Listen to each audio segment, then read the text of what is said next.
Perfect. All righty, we should be good to go. Hello, hello. Thank you all for joining us for a fun talk on data, and I mean it. I think it's going to be fun. I'm excited for this conversation. We're gonna wait a minute or two to let other folks join in. While you're joining us, do us a favor. Read the little disclaimer here that if you are joining us and you have your camera on and your microphone on, that's acknowledgement that you consent that you can be recorded. We do plan to share out clips to social media and other means. So just want to give you that option to choose to be recorded or not by having your mic and video on or off accordingly. Well, let's go ahead and jump in. Thank you all for joining us. We are excited to really give a snapshot of and kind of lessons learned on making data work for you. And this is a conversation that's going to be led by two amazing people from the Thrive Center who we'll introduce here in a second. But what I'd love to do first is give you an introduction of the Thrive Center, just to kind of ground everybody in where we're coming from, and then we can go from there. So the Thrive Center is based at Georgetown, and the center's mission is to rapidly advance equitable systems of care and support that enable children, families, and communities to thrive. This is an organization that has over 40, in some cases 50 years of experience in supporting families and kids with disability, with mental health challenges. It's a team of over 40 researchers, clinicians, and educators who work in partnership with families and communities that we serve. We're dedicated to transforming policies, practices, and perspectives through both community and clinical service, as well as applied research and evaluation, technical assistance, workforce development, and training. We specifically are gathered here today because of the work that we're doing within the Thrive Center around the Innovation Hub and working to support startups and nonprofits who are doing community-engaged, family-centric supports and services, new models, new approaches to supporting kids and families. And one of the key areas that we aim to support startups and nonprofits is in the area of evaluation of the efficacy of what organizations are doing in partnership with their communities. And so we're so fortunate today to have Lisa and Rachel, who work at the Thrive Center, but have done really important work in community partnership research and data gathering and supports around efficacy. And they're gonna jump in and build I think a pretty helpful framework for innovators, for startups, for nonprofits around how to make the most of their data. So with that, I'll hand it over to Lisa and Rachel. All right. Hi, everybody. I'm Lisa Hepburn. I am excited to be here today because we're talking about one thing that I love to talk about, which is about data. So thanks for joining us. As next slide, please. What we're going to start with is just pause and think for a second about the word data. And you can just add your thoughts in the chat, or just, you don't have to add anything. I'll just think for a second. When you hear the word data, what comes to mind? Does it make you feel kind of positive, like, yeah, I love data, this is great, I can't wait to work with it? Or is it neutral, maybe feelings of avoidance, such as, oh, I really don't want anything to do with data, or I hope that's not my job? Because those are all very reasonable ways to feel about it. Because it can feel overwhelming for folks, or other people get really excited about it. Jason loves data. Jason's, thank you, Jason. So I'm hoping that today, when you think about data after you leave this webinar, you're going to associate it with the word useful. So that's what we're hoping today, is that you'll find utility and usefulness. We're going to talk today about how to optimize the way you measure things to highlight the good work of your organizations, and to learn and think about how to use data to help your organizations work better. Those are two of my favorite things to talk about with organizations. So brief overview just of the webinar today. We'll start with an overview of some of the measurement concepts that we use as researchers. And then Rachel's going to talk through some case studies of some examples of how organizations can use data in useful ways. And then we'll do a quick overview of the Innovation Hub and some of the work we're going to do with it as researchers, and be here to answer any questions you have as well. So I love this quote. Thanks, Rachel. What gets measured gets managed. And we all know we're living in the age of information, right? At times it can seem completely overwhelming. There's just the volume of information that's out there, the volume of data. It's also very difficult to determine the quality of data often right now. What's good information, what's bad information, what's worth using. So at the same time, while that can feel overwhelming and discouraging, getting high quality data and using it well for your organization can truly be transformative. So it doesn't have to be overwhelming. Next slide, please. So to be honest, I was just when I was thinking about doing this webinar, I thought, well, we can talk about data, but we don't all talk about data the same way. We all use, in whatever field you're from, wherever you perhaps went to school or the workplace you're in, we all use different words for this. Sometimes we get lost in the acronyms, for example. I mean, I've been a health policy researcher for over 25 years, and I was in a meeting with an organization that I'm doing some work with, and they started talking about KPIs. And I thought, like, well, what the heck is a KPI? I've never even heard that word before. And so, of course, I pull out my phone, I Google it because I'm kind of embarrassed to even ask them what they're talking about. And it's just a measurement, right? I mean, it's the same as when we talk about CQI, continuous quality improvement. It's just a measurement, right? We're just trying to figure out what this is. So I think sometimes we feel intimidated or embarrassed because everybody else seems to know what they're talking about when they're talking about data, but it might just be the language of the field that they grew up in, for lack of better words. So it's all data.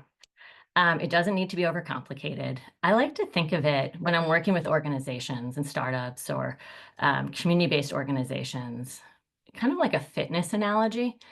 Let's say you want to improve your fitness. You want to get more fit, just a random fitness thing. You might run, you might walk, you might do strength training, you might do yoga.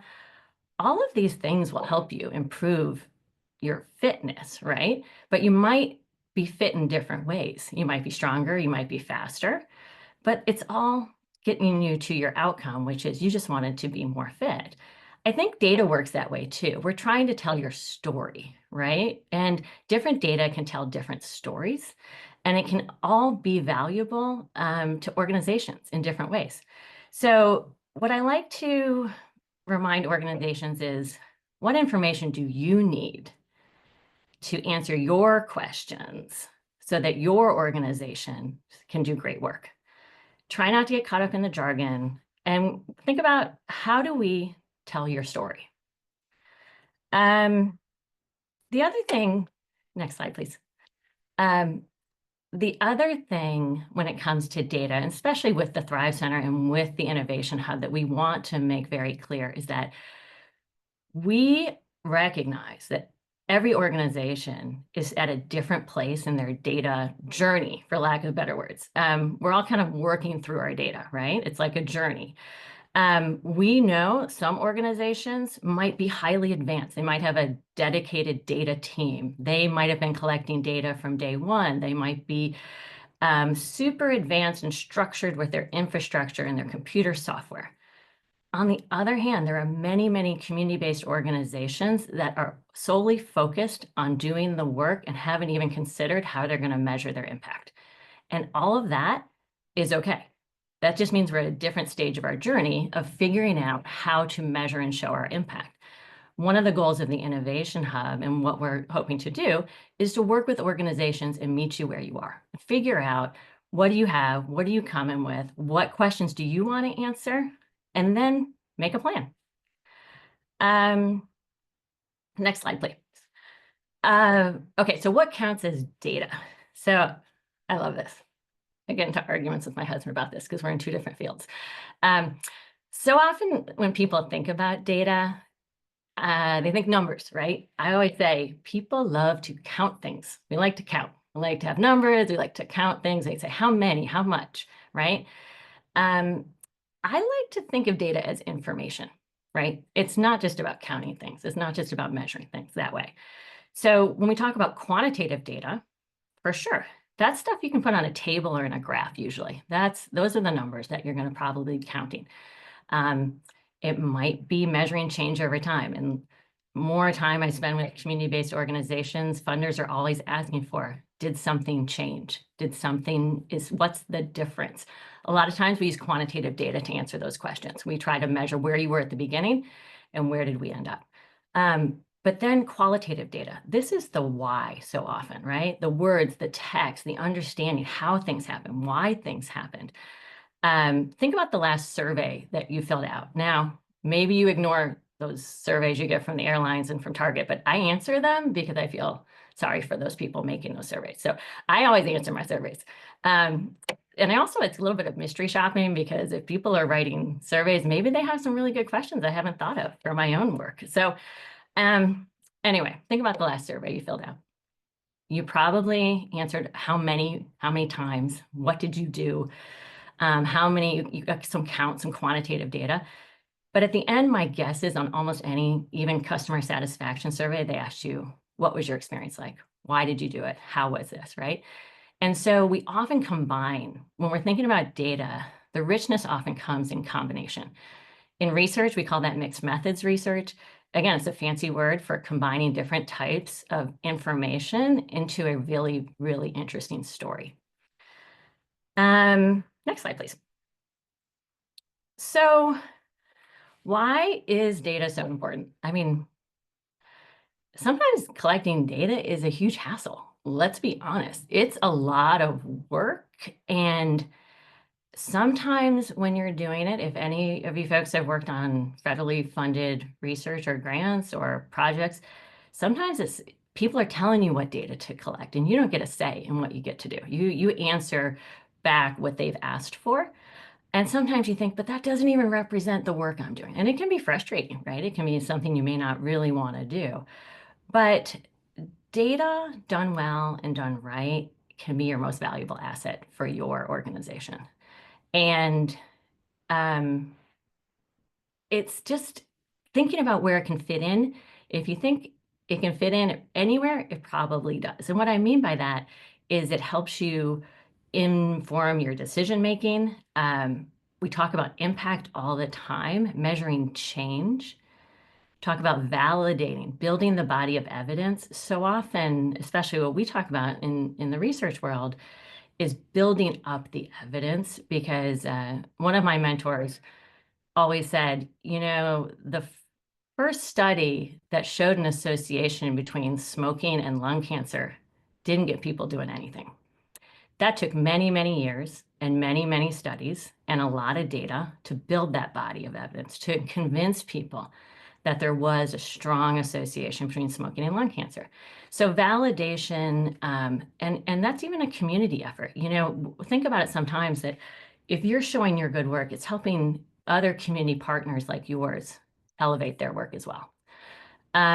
Innovation, of course, and efficiency. I mean, if you share your data back with your employees and show them how what work they're doing is improving your outcomes, that's very powerful. So improving what you're doing within your organization as well. So our final note for me before I pass this off to Rachel is, you know, we're sitting together as a team. And Jason asked us, he's like, let's, you know, do we have a visual or how do we think about this?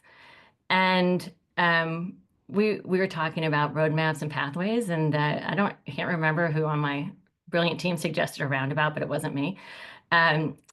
You know, suggested a roundabout, and I really have been sitting here and thinking about this as we think about kind of your data journey as an organization, is that, you know, roundabouts direct the traffic flow, and good data can steer your decision making, and that's where it has tremendous value as well. The data journey as an organization is also never linear. That's the most important thing. It's not always if-then statements. It's not always I'll do this and then I get my outcome. Rarely. It's usually linear. It's usually circular. It's iterative. It goes in, it goes out. You look at your data, especially when you're doing implementation work. What is working? Why is it working? Why is it not working? Who is it working for? So those are all questions as we think of the circular nature. As we go into it, we think, we ponder, we might take some information out, make some changes in our organization, and we get back into it. So, so that's just a little introduction. I hope through the Thrive Center and through the Innovation Hub, we get the opportunity to work with some of you going forward, because as you can probably tell, I really enjoy this stuff. And let me pass it off to Rachel now, who's going to talk a little bit more about using your data. Thank you so much, Lisa, for that great overview. And I definitely want to just validate that if a roundabout makes you feel anxious or you really don't like them, and that's also how you feel about data, like that's why we're here to really share a little bit more about our perspective and how we hope organizations can leverage the Innovation Hub Fellowship to at least want to tolerate those roundabouts just a little bit more. So picking up on an important part of this overall conversation about data, and given my background in community engaged research, I know that a lot of organizations, they might not even be fully leveraging or utilizing the data that they already have access to, or not really thinking about how to collect additional data that could really help them achieve their mission or their bottom line or whatever that next goal is, that could help them tell more of a story about their impact. And so next slide. Many organizations today, they do have access to really valuable data, but they might not be taking advantage of it. So if we think about this, the data that you're already collecting, this could include things like program feedback, demographics, how much someone is using your programs, or if it's a tech tool, those usage metrics, and potentially even case notes or internal documents that provide a lot of data, but might not be what you immediately think of when you think of data. Then there's also data that you could be collecting. So things that would help you gain a deeper understanding of your program, its effectiveness, and also the impact that you're having. So this could include things like behavioral change indicators or program drop-off or attrition rates, ways in which you're impacting not just the folks you're serving, but other social and community impacts, as well as details on your staff and more of that internal facing resource allocation that Lisa was talking about. And collecting this data could really be powerful for helping you move your organization forward.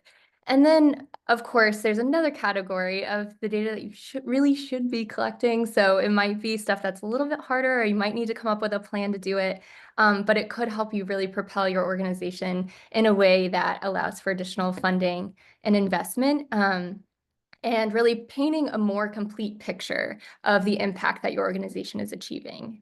And so by expanding in these different ways, organizations can really unlock the full potential of the impact that they want to tell.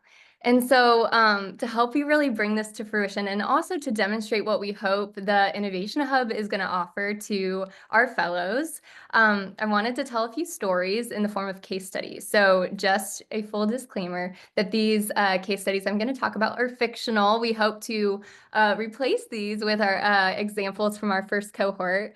But these are fictional, and they're really created to illustrate common challenges that I've seen, that Lisa's seen, that others in the Thrive Center have seen across organizations that we've worked with, and that those of you applying for the fellowship might encounter yourselves. And so we want to illustrate not just what the challenges an organization is facing, but what might happen during the fellowship, and then what we hope could happen after the fellowship.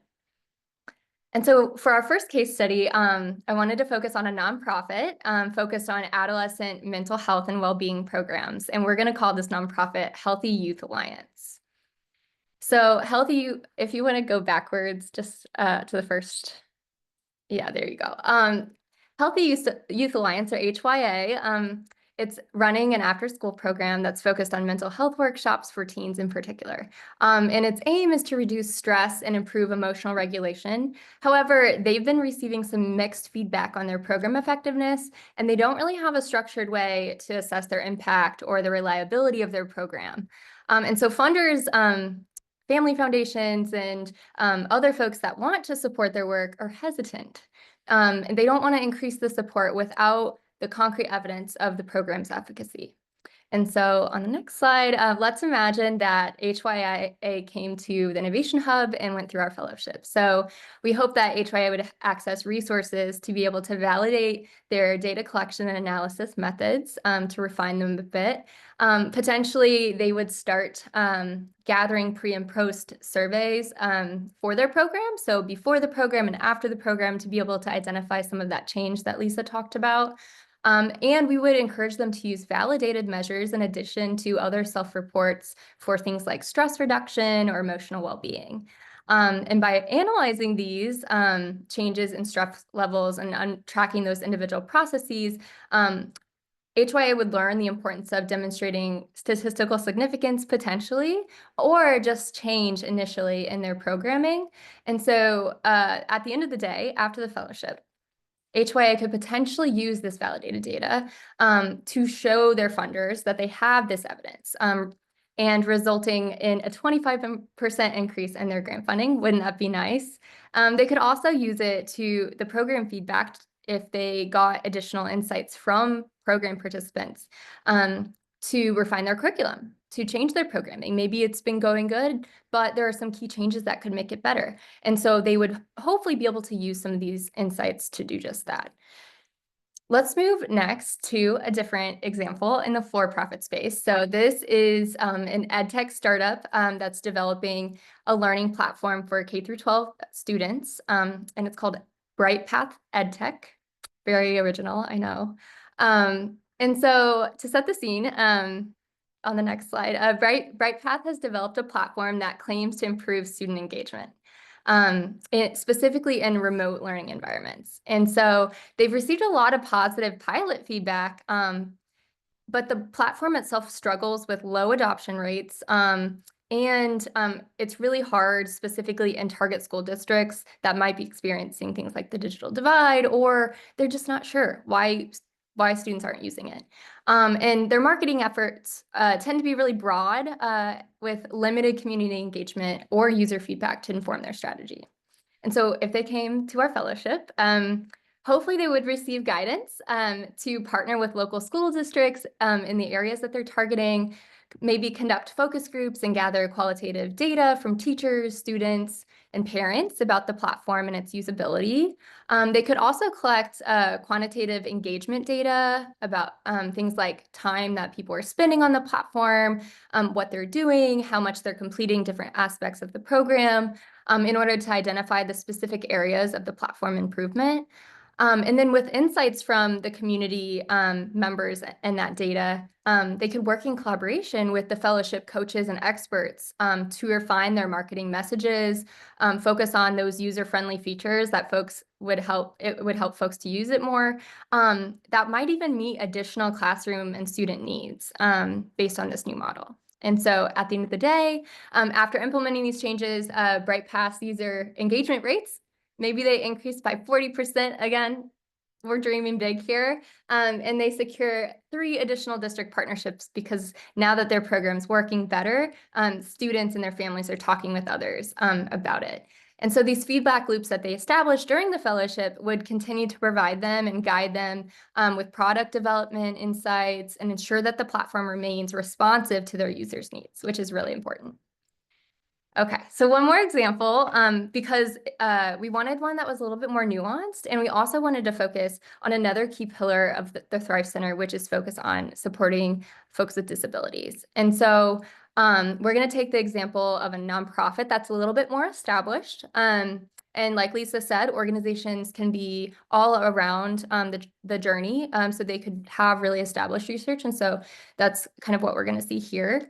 And this organization is specifically for employment opportunities and independent living skills for adults with disabilities. It's called AbilityWorks.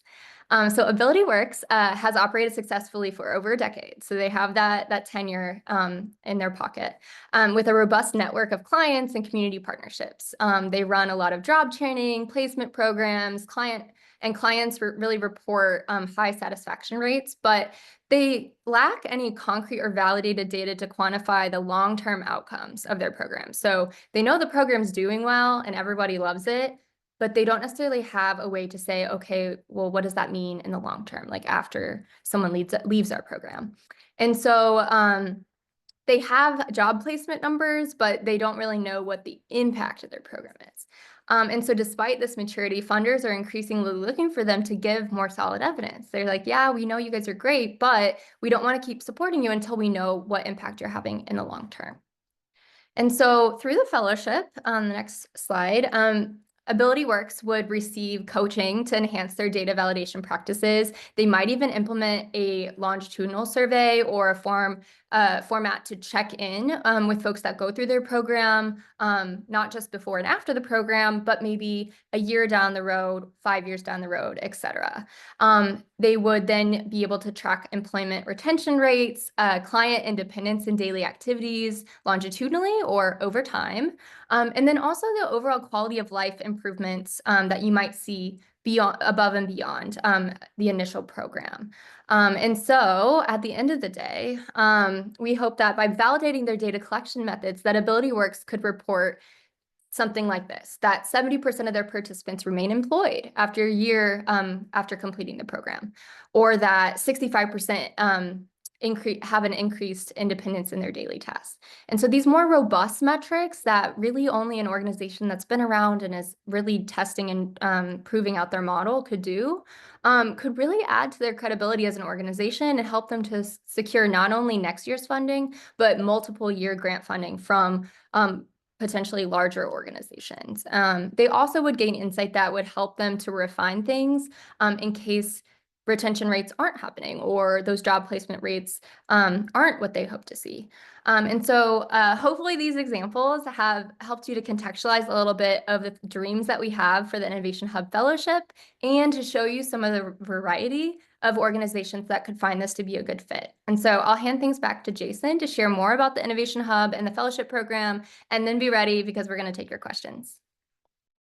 Yeah, thank you both Lisa and Rachel. And I hope you got a sense, thinking about, sort of fundamental frameworks with the roundabout and then these hypothetical case studies. These are both the framework and the case studies are based on years of experience that Lisa, Rachel, and others in the Thrive Center bring to supporting organizations that are large scale, organizations that are just getting off the ground, and thinking about how to make the most of your data and doing that in partnership with your community, because that's where the real, I think, magic happens. And as Lisa said in her section, this idea of your data can be a valuable asset. I think we all kind of maybe get that at a abstract level, but to be able to see it come to life and really see how it helps drive engagement, impact, and funding, which are all things that we all have to think about. So just a quick snapshot of the Innovation Hub. We are working with organizations that are in community with their solution, but are pre-scale. And those organizations are doing innovative work in mental health care and disability care, from kind of early childhood all the way up through teen and adult, especially in the disability space, as Rachel alluded to with her example. And it can be a for-profit, a nonprofit, or a large organization like the Abilities Work example, where they have a new initiative or a new approach, and we can work with them in fellowship. So why don't you jump to the next slide, Kinsley? And then the two areas that we aim to help, one we've just talked a lot about, or Rachel and Lisa really, I think, brought to life, this idea of evaluation and validation and helping you turn your data into an asset that drives engagement, that drives impact, that drives hopefully funding as well. And then the second area, which is grounded in this validation work is helping you go to community, scale your efforts within community to scale the impact of what you're doing through partnership, through business model development, through payer partnership development. Those are areas we can offer up support through the fellowship. Before we jump into the timeline, Kinsley, I'd like to actually open it up to questions, just because I want to make sure folks on the call get to take advantage of having Lisa and Rachel here, and then we can come back around to the timeline. So if you have questions about roundabouts, data, I think Lisa said they have a data instead of a food fight over dinner. She has a data fight with her partner. If you have any questions about the data framework, about the roundabout, or about these case studies and where we might be able to help you on the evaluation side, feel free to add them in the chat, and we can start to answer any of those questions. And while we're waiting for any questions that might pop up, I had one that I think might be for more of an early stage organization, which is as you think about hiring or supports, like what are key people or skills you should think about to start to help your organization build a roundabout?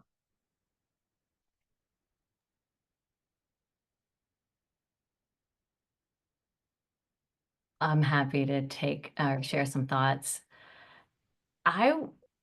This may be kind of not the answer you're expecting. I really feel that there's probably lots of folks within an organization who can build their capacity to work with data. I think sometimes you don't even need to be external. I think there's a lot of resources to even grow from within. And the benefit of that is when everybody feels invested in an organization about the quality of the data and the information, sometimes it's so much better. So I really love the idea of keeping it and keeping as many people as engaged on data teams within your organization, sometimes to really help grow your data capacity. And then, of course, the arguments we get into is that at my house is that what used to be called statistics has been renamed data science. And so there's many very skilled data scientists out there now who also can come and help enhance organizations. But I do think, again, it doesn't have to be overcomplicated. And if you get people excited and engaged within your organization, it can be really pretty cool. I love that answer, and I think it's a beautiful point. If data needs to be and should be at the heart of figuring out engagement and impact for your organization, then leaning into it, as a team rather than outsourcing it, right? Or thinking, oh, that's for somebody else. I think that's a really important point. It looks like we have a question here around best-in-class metrics being used for evaluating improvement in mental health care, both for early childhood and youth.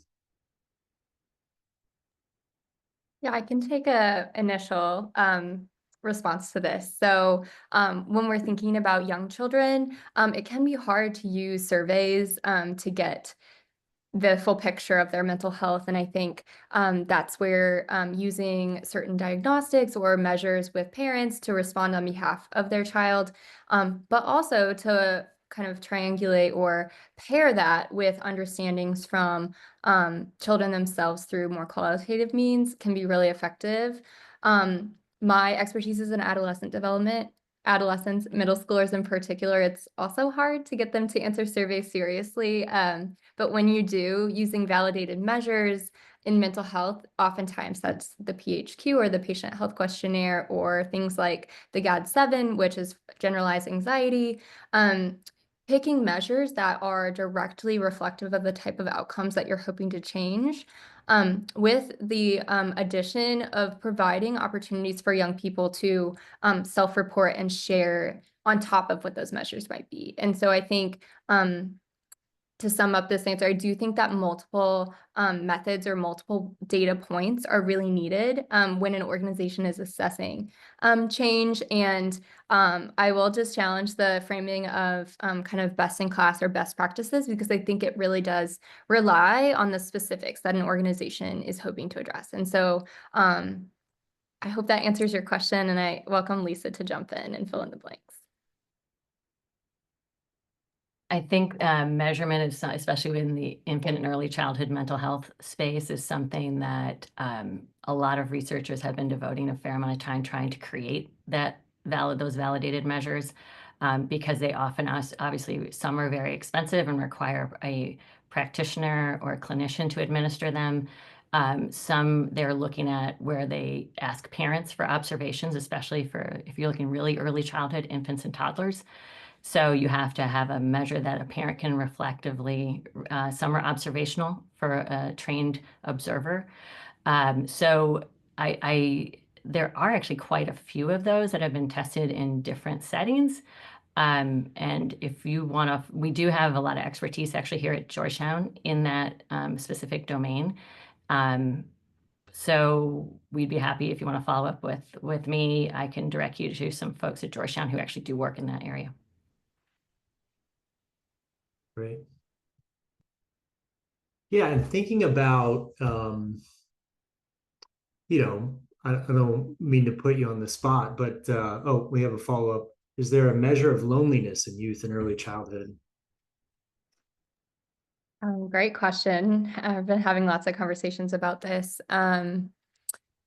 A lot of people have used things like the UCLA scale for loneliness. I believe it's a 10-item measure that's been adapted for young people, but it's not perfect. And I think loneliness is something that's it's a construct that's really hard to measure. And I think it also has attributes that are both long-term and short-term in the right now in the moment. And so I think it's a challenge, just like kind of more nebulous constructs like well-being are hard to capture with just a single measure. And so I think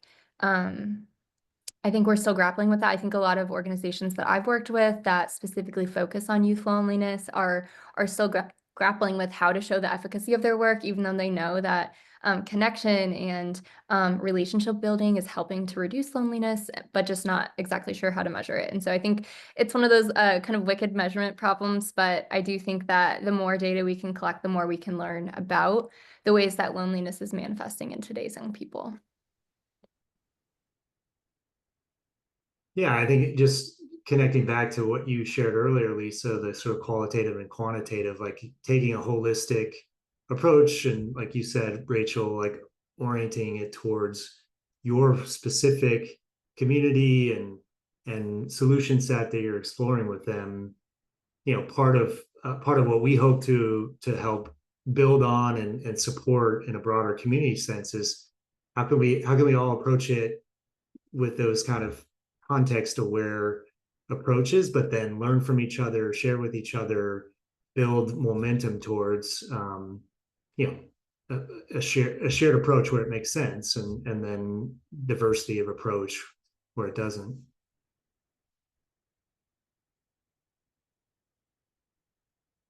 All right, I think we have time for a couple more questions. If you want to fire in on the chat, I have a couple just selfishly on my end, and just thinking about, that one of the areas that we all support is around this idea of parent and or family and child, right? Caregiver, parent, and child, and that dynamic, because you're not only measuring impact for one, you're measuring for all, and like.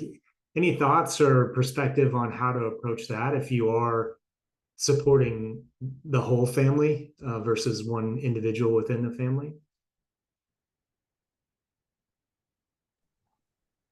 Jason, what that brings to mind is when I was talking to an organization about measurement and and I said, well, have you been able to show some of this impact?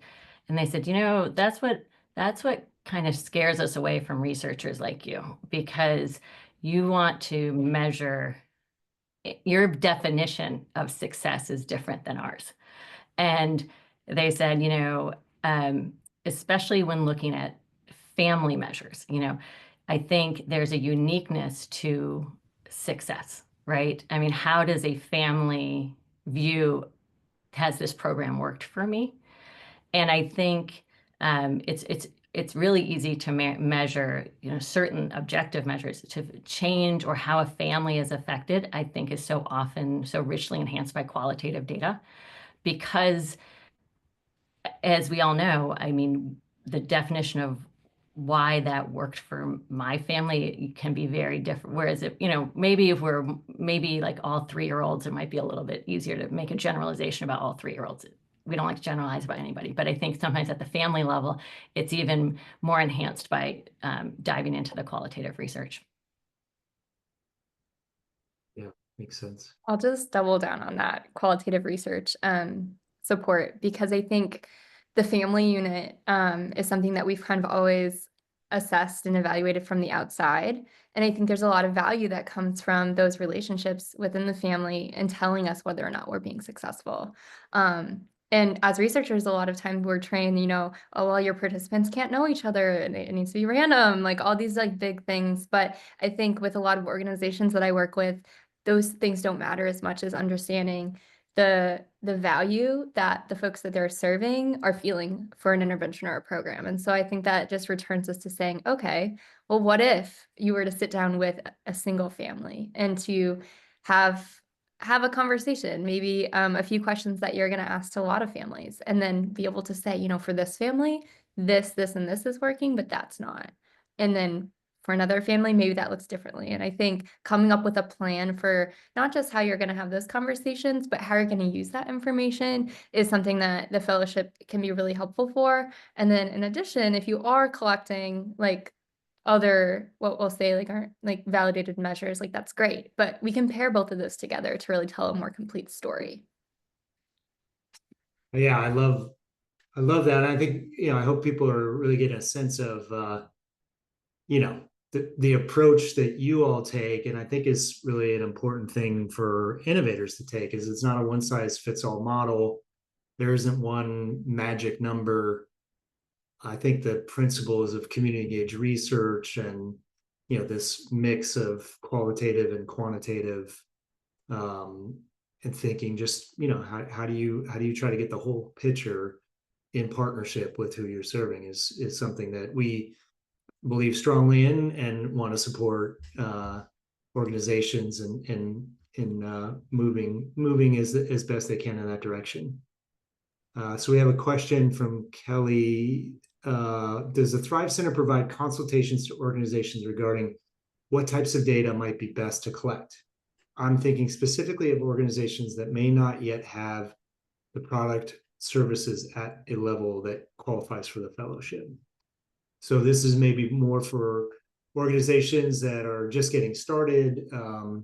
Maybe they have some early sense of the support and service they want to bring, but what types of data might be best to collect and how to think about that at that early stage.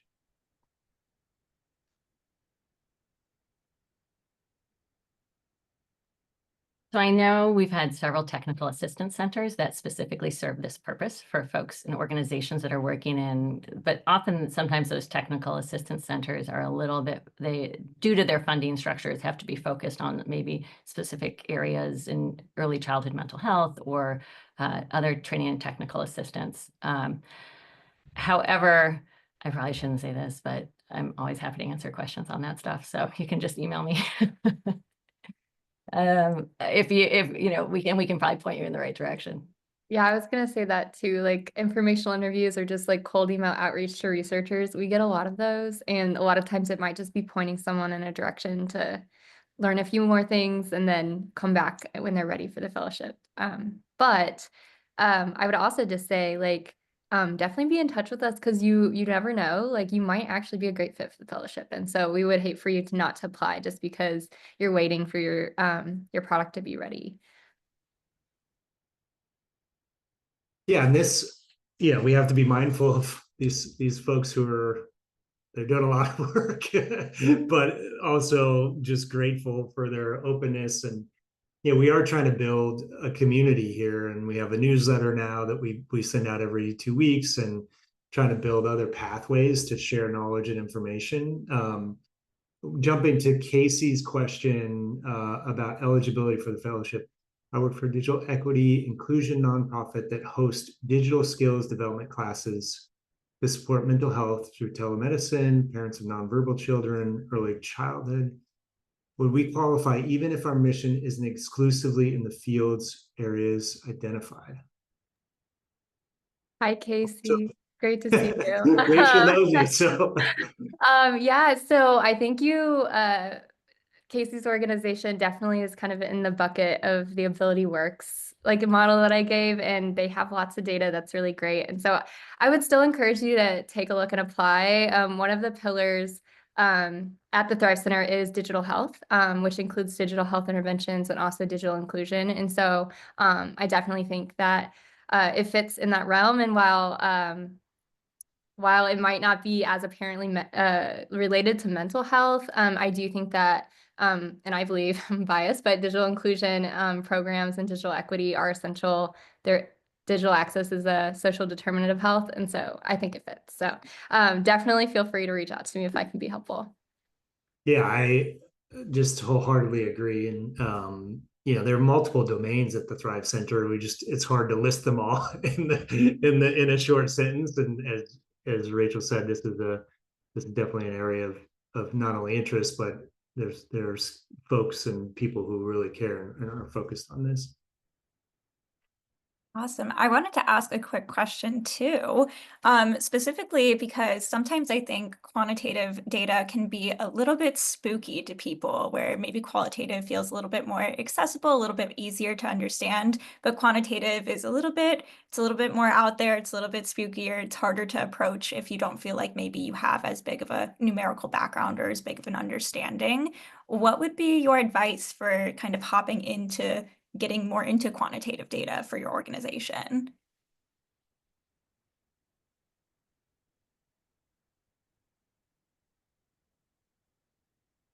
I love you use the word spooky.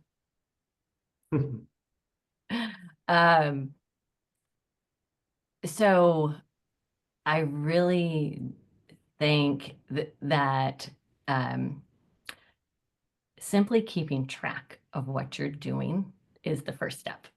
It's really just saying, how many people did we serve? Who were they? Demographic information.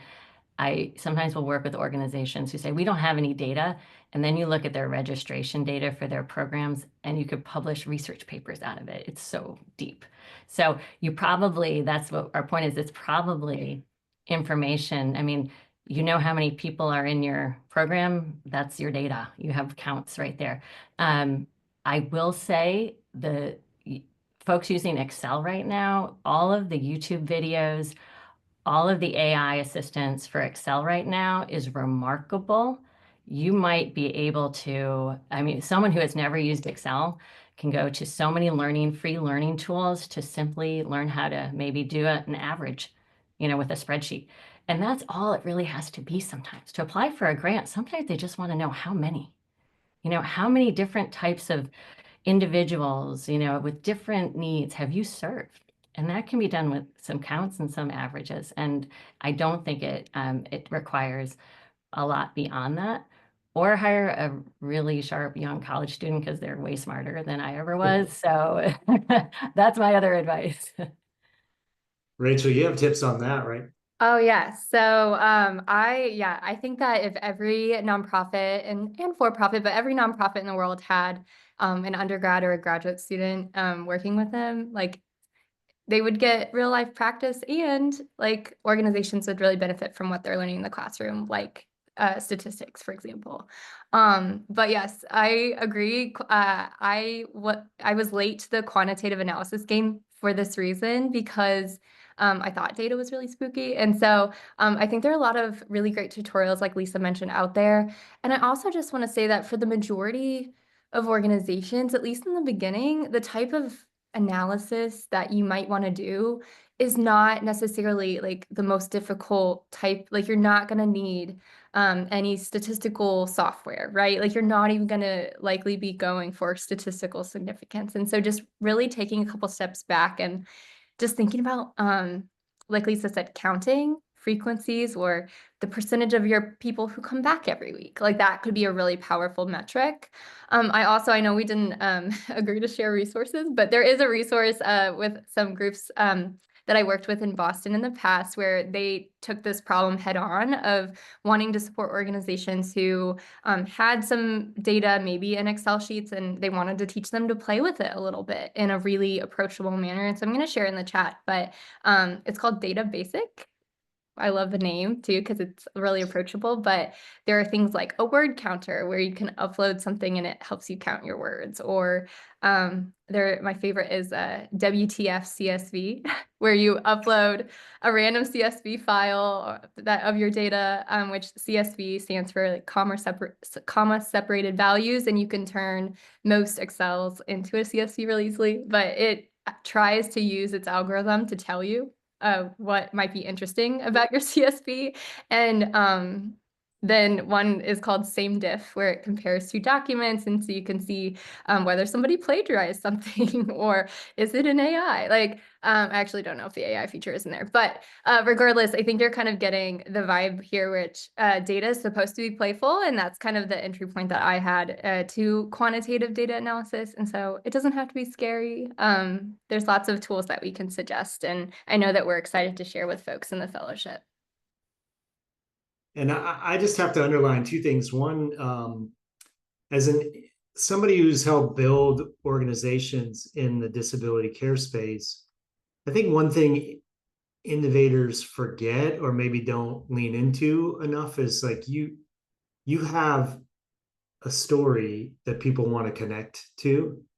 And to Lisa's point, you have data that they want to engage with. They can't, like, this data is something that's hard to come by, especially when it's community led and community provision, right? Obviously privacy and security and all those things. And so I'd really encourage the innovators to think hard about, like, are you pushing hard enough to go find those college and grad students, because they want to play with you. They don't know you exist. So do that extra effort on LinkedIn or wherever to do outreach and to connect with those folks.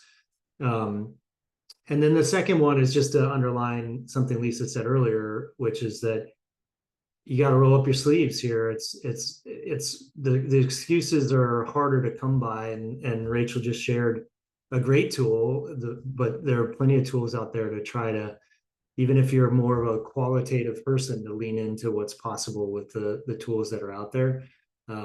So just wanted to underline those two things. And I'm going to see if we have any more questions that popped up that I may have missed. I think we've gotten to them. The last question I'd ask Rachel and Lisa is if you could wave a magic wand and the innovators on the call went back to their work, what would you have them do differently over the next week? What would you change in how they operate over the next week?